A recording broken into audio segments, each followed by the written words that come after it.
A second talk actually will be from John Rex, a good friend, an old friend. Um, and John is currently serving as Chief Medical Officer for F2G, another relatively new startup biotech firm. And John's going to talk about the regulatory landscape. He has a lot of experience with dealing with, you know, NDAs, getting drugs through both the EMEA and also the FDA. And so he's going to give us his unique perspective on the regulatory landscape of antifungal drug development. Thank you, John, for being here. Thanks, Pete. So I have given these slides to the group to share, so everybody should get a copy of this. Let me just start with say thanks for asking me to comment on this. So here are my coordinates, and you don't have to drop me a note because you're going to get the slides. And this deck is a mashup of things I've learned over the past 40 years. I have been poking at the question of developing new antimicrobials since I was a fellow with Jack Bennett. And over time, I've gotten to try it from both the academic and the pharmaceutical regulated industry side. And Mauricio, I really enjoyed your story. That's exactly right. And I will say that venture capital, you start off with people. In venture capital, we often say we bet more on the jockey than we do on the horse. Because there will always be problems, and what we want to know is that the team has the insight to figure out what the heck to do about the problems when they pop up, because they always pop up. So this story is going to come out of all this. Series of learning objectives, and let's just jump right in. So learning objective number one is to understand the rules for drug approval and why antimicrobials are usually developed with non-inferiority design trials. And the foreshadowing here is that infections are lethal and we must design to avoid superiority. So if you look at the big two, FDA and EMA, I'm really going to focus there. China and Japan chart a very different course, but most of the rest of the world follows FDA or EMA. FDA has a traditional approval pathway and a thing called accelerated approval. Is really they're built off the same thing. Both of them require substantial evidence of efficacy based on adequate and well-controlled data. A traditional approval, the efficacy is based on an endpoint that a human being can perceive directly. Feels, functions, survives is the mantra. Accelerated approval is based on a surrogate marker that predicts how you will feel some years in the future. And the classic best example of that is the HIV viral load test, which has been a standard tool for predicting what will happen in 20 years, but you don't wait 20 years. So you approve the drug based on the marker. And then you do a phase 4 confirmatory trial.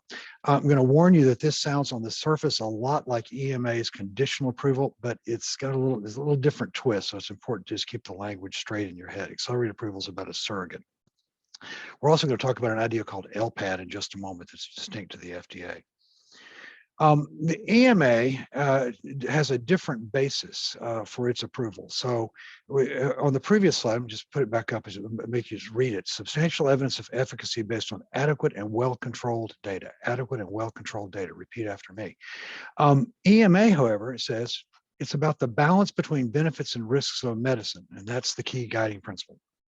And that it actually gives EMA a little bit more flexibility to decide what is enough. EMA has two other kinds of authorizations. One's called conditional marketing authorization, where the approval is based on limited initial data, and additional data are possible and are required. You will have to go and generate them. And it converts to a standard authorization when you provide those comprehensive data. So it's not quite the same as accelerated. And then there's marketing authorization under exceptional circumstances, where the approval is based on limited initial data and additional data are not possible or expected. Now let's come back to the FDA and talk about this thing called LPAD, or it really ought to be LPAD because it's the limited population antibacterial and antifungal drug pathway. It's important that both of them are in there.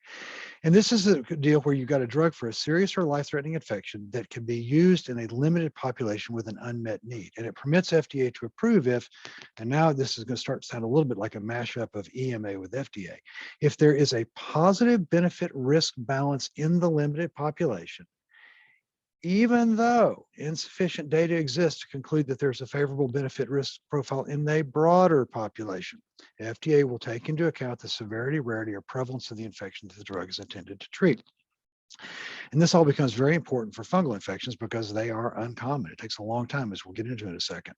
As an aside on LPAD, it's not an easier pathway. It's not a way to fix a failed program. As for any approval with the FDA, you must show substantial evidence of effectiveness and sufficient information to show safe use as labeled. There are two compounds that have been approved to date using LPAD. One is an inhaled product for Mycobacterium avium intracellular pulmonary disease, and the other is a compound for XDR-TB. Now, talking about data, these three slides, where do you get your data? So here we're going to do a little sidebar into some core ideas you need to be familiar with. Trial Design 101. There are only two study designs in the entire universe. There is superiority and there's non-inferiority. Superiority is the easier one to understand. X versus Y, X is going to beat Y, test versus placebo, test versus standard of care. It's preferred design. The result is unambiguous. The trial itself is self-validating. X beat Y in the population of patients that I enrolled. Non-inferiority, on the other hand, is messy. It's X is about the same as Y, and X is not too much different from Y. It's got this ugly title, non-inferiority. So everybody likes the idea of better and superiority. Nobody likes the language of non-inferiority, but almost always in antimicrobials, we're going to use non-inferiority because of the paradox of antibiotics. While we want new drugs for bad bugs, and the superiority of new is easily shown in the lab on the basis of MIC testing or in animal models of infection. You start asking for clinical data, and you have a problem. Trials must usually be designed to avoid superiority. We're going to have to use this non-inferiority primary hypothesis because just think for a minute. You pretend you've got a limb-threatening infection due to MRSA. Would you be happy if I came to you and said, I'd like to randomize you to methicillin versus my new drug, and we need some people to be on the methicillin arm so we could show that the new drug is better than methicillin? You'd say, you are mad. I want linezolid or vancomycin. Thank you very much. I want to keep my leg. And indeed, when you're doing a trial, you have to avoid enrolling if you think either one of the arms is no good for your patient. Now, this why not superiority? I spent hours and hours talking to people about this, and you can do it in some settings, like migraine. You can do a delayed effective therapy study. Your head hurts a little longer, but it didn't hurt you. Placebo for cancer, we don't do that, but there's usually room to improve on 5 or 10 year survival. The thing with infections is we cure them, and once you're cured, it's not possible to be better than cured. You're done. But still, this idea of non-inferiority is confusing. I want a better drug. I want to do studies on resistant bacteria or resistant fungi. I understand your intuitive wish, but nobody wants to receive predictably ineffective therapy. Just keep this in mind. And in fact, the non-inferiority studies are very powerful. You say, how does the new drug work in an MDR infection? Well, unpack it. Does new work when the pathogen is resistant to other drugs and susceptible to new? Well, if you do a properly designed modern non-inferiority study of new versus old, you convincingly show that new works as well as old when old is still active. And if resistance to old doesn't matter when you're treating with new, which it shouldn't, it's susceptibility to new that matters. You know that new will work when the pathogen is new susceptible. It doesn't matter about the old drug. So by being able to do non-inferiority studies, we stay ahead of the game. So that's the background that leads to this is sort of the general pattern for new traditional antimicrobials. You do one non-inferiority RCT versus a good comparator in a setting where you can do something, in case of bacteria, complicated UTI, for example, and you've got a lot of supportive evidence. And then you do a parallel study in highly resistant pathogens. And here you do what you can. You randomize versus best available therapy, if there is a best available therapy. Otherwise, maybe it's just a single arm study, or maybe it's the N is so small you can't even do any kind of randomization. Examples here include plazomicin and meropenem-vaborbactam, both of which did a complicated UTI study, and then they did a highly resistant pathogen study in parallel. The approval tends to be based on the non-inferiority RCT. LPAD might not be used at all, and indeed was not. And the data from the highly R study does not routinely appear in the FDA label, though hints of it may appear in the EMA label. Okay, last of the ideas, endpoints. This is a pop quiz.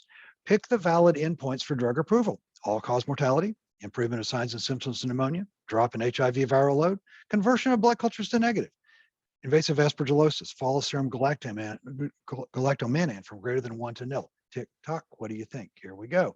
The answer is the first three. And the reason is that an endpoint must be a reliable and reproducible measure of how a patient feels, functions, or survives, or it must be a surrogate for that. The first two are classic clinical endpoints. All-cause mortality is easy to measure.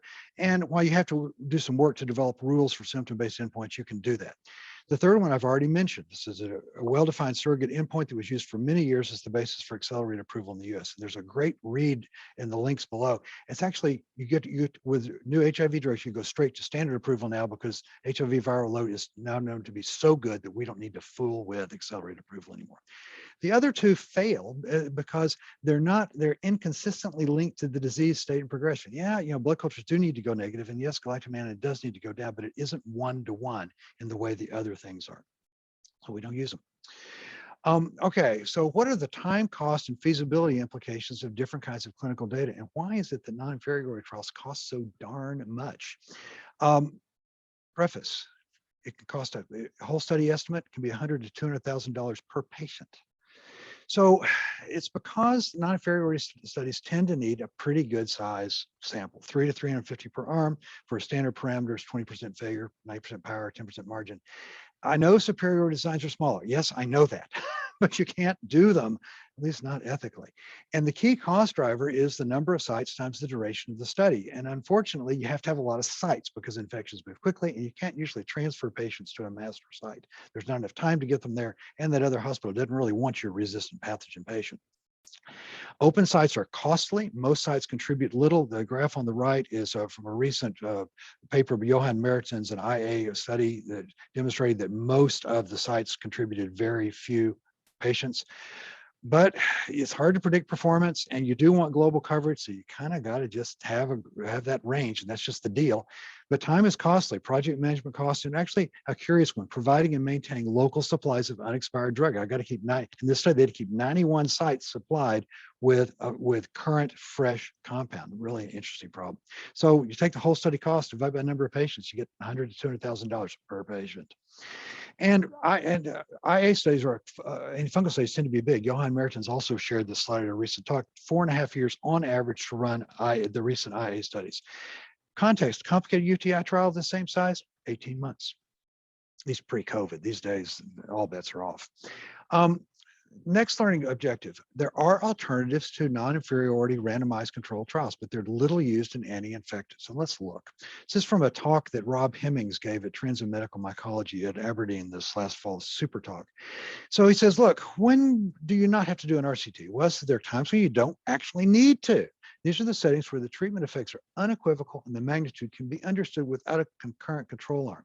So you need something where the treatment is entirely, where the effect without treatment is entirely and accurately predictable, like progression of some of the neuromuscular diseases of childhood.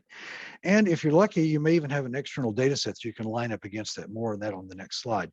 But it's the idea that there are settings where it's very strong. You don't have to. There are settings where you genuinely can't, and those occasionally occur. And this is where the idea of an underpowered RCT comes up. We'll talk about that more in a second. And then I don't want to, well, that's different. That's not usually an answer. So let's talk about single-arm trials.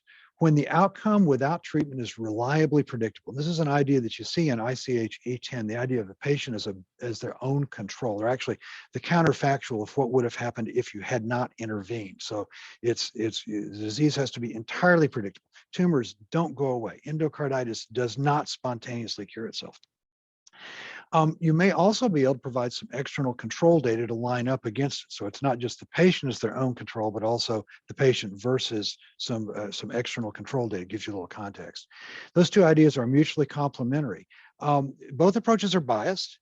You have to deal with that, but it doesn't mean the data are uninterpretable. And you're not going to see a lights on, lights off, 0% versus 100%, but a large effect can be compelling in a setting with a really obvious counterfactual, that what would have happened had you not intervened. There are some diseases where you just know that the next thing is going to happen is not good. This is an idea that's been batted around for many years. Well, I'd rather have an RCT than not. Some randomized data are better than none. The underpowered RCT.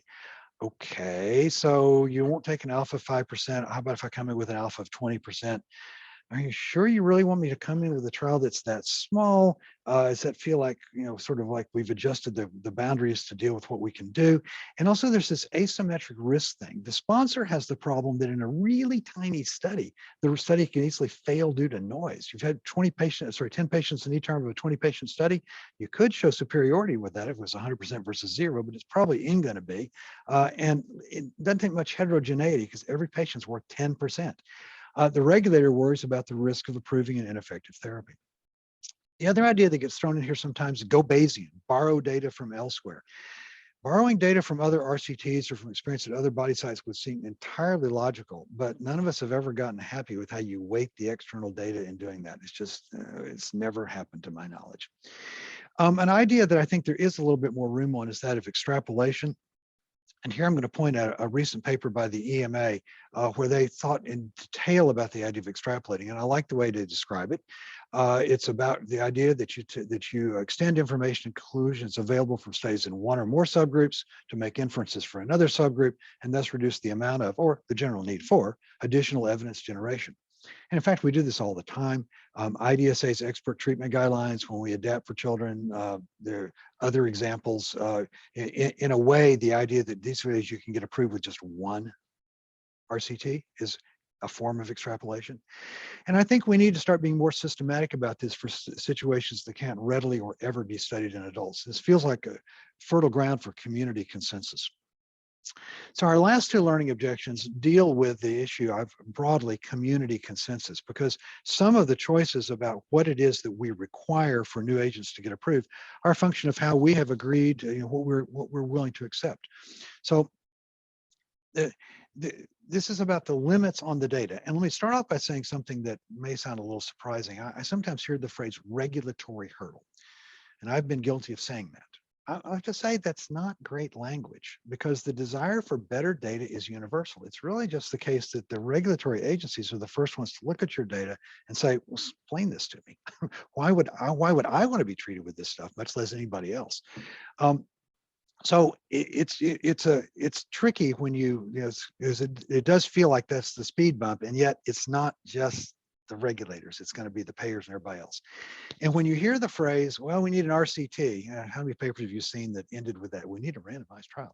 I want you to think about this talk and think about feasibility and think about what can you learn from, know about the natural history of an infection. Are there alternatives to RCTs? Think of that Rob Hemmings talk from Trends in Medical Mycology. And let me say, there's no easy fix for the challenge of rare pathogens. And that's why I was asked to give this talk, I think, because fungi fundamentally are rare pathogens. Essentially, all of them, I think, are orphan drugs. Orphan diseases. And the data for rare pathogens are expensive in terms of time and money. Some fungi are too rare to ever be studied in an RCT of greater than 3. I mean, you're just, how often are you going to get one of those fungi? RCTs are not perfect, by the way. They're always limited to the subset of patients of interest, only the people who consent at your sites. And remember the problem with moving patients to a master site. And superiority is not usually a fix. No one wants to be randomized to obviously inappropriate therapy. We always want to try something, even if it doesn't look very good. Think about what happened during the COVID outbreak, where for how long were people willing to be on a placebo-controlled study of a COVID therapeutic? About 2 microseconds. So we as a community have to engage on this. And the relatively rare nature of fungal infections makes this particularly critical if we're going to develop new antifungal therapies at all. So Maurizio, I want your compounds to succeed, and you're going to whack up into this problem about 10 years from now. What trial can I do? And you'll be frustrated because it's tough. And the core question is, what's enough data to establish risk benefit for these relatively uncommon orphan drug frequency infections? And with that, I stop and I thank you. Oh, wait, I'm sorry, not quite. Look in the deck, there's a slide that's got a bunch of resources if you want to read more of this stuff, root around in there. And I'll make a plug here for the AMR.Solutions newsletter that I fell into publishing 3 or 4 years ago. It puts out stuff that regularly that's of interest to the developer community. It'll feel mostly antibacterial, but really antifungals fall in exactly the same pattern as antibacterials. So thanks for listening. Back to you, Pete. Thank you, John. Thank you. That was a really nice review of some of these challenges, and once again going through the rationale of the non-inferiority type of design. I think we've been doing it for so long, and many of us still don't understand the why. Yeah. I want to ask you to categorize this in terms of the context of your talk.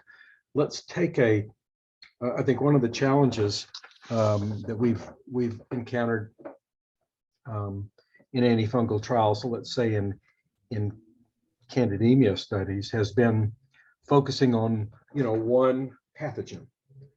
So for instance, I mean, candidemia is 5 or 6 different diseases. It's not really one. And yet we clump them all together. But let's say that we want to focus on Candida glabrata, an agent that obviously gives us more fits than most, excluding Candida auris.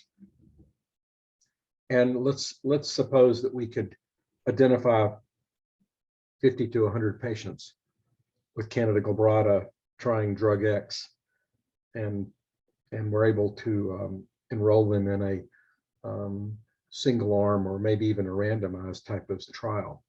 Would this fall into the category? I'm trying to remember was it LPAD or LAPAD, or would that fall into that category of rare pathogens that the FDA would be, or the EMA would be willing to accept fewer numbers in order to, get at a pathogen that's important, but you've demonstrated with a reasonable degree of certainty that you've got an effective agent?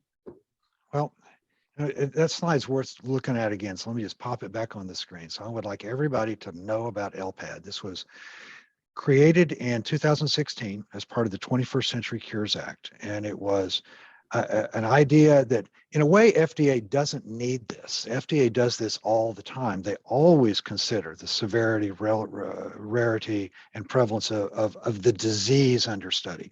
And there are drugs. What's the smallest data set with which a drug has ever been approved?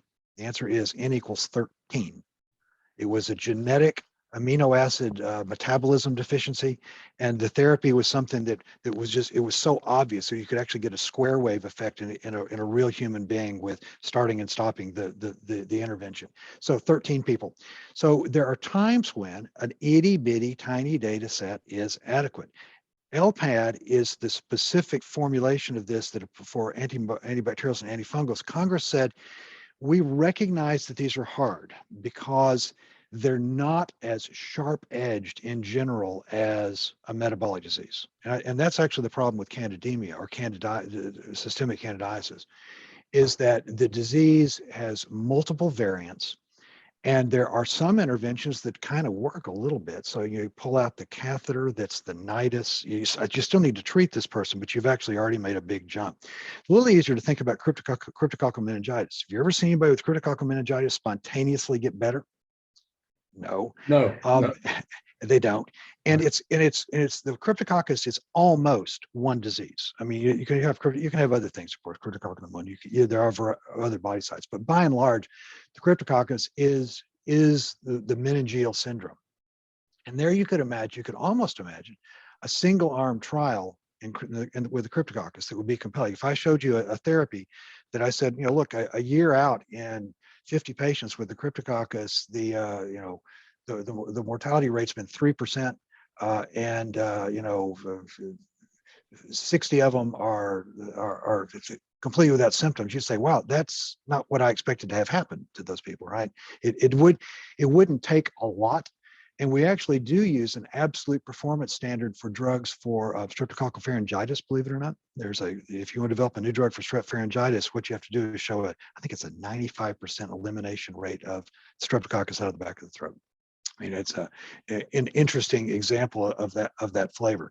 So I'll flip the question back to you and say, how much is enough? That's the question.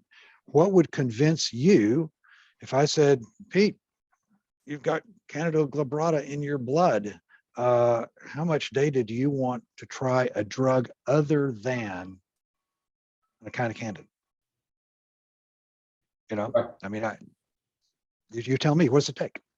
And so there's not a perfect answer to this. It's a little bit like pornography. You kind of know it when you see it. but it's got to be a strong signal. And that's also why I made this point about where's that slide? The slide about Rob Hemmings, this one right here. When there's a really strong effect. So endocarditis, how many cases of endocarditis do you have to cure before you believe something works? Not terribly many. Now you may need a few hundred people for your safety database. That's a different story. Yeah. Yeah. So, I mean, there's no perfect answer to this, but the big theme has to be one of, if we always are going to insist on a large randomized trial for every aspect of this, we won't make any progress. Well, that's an important point.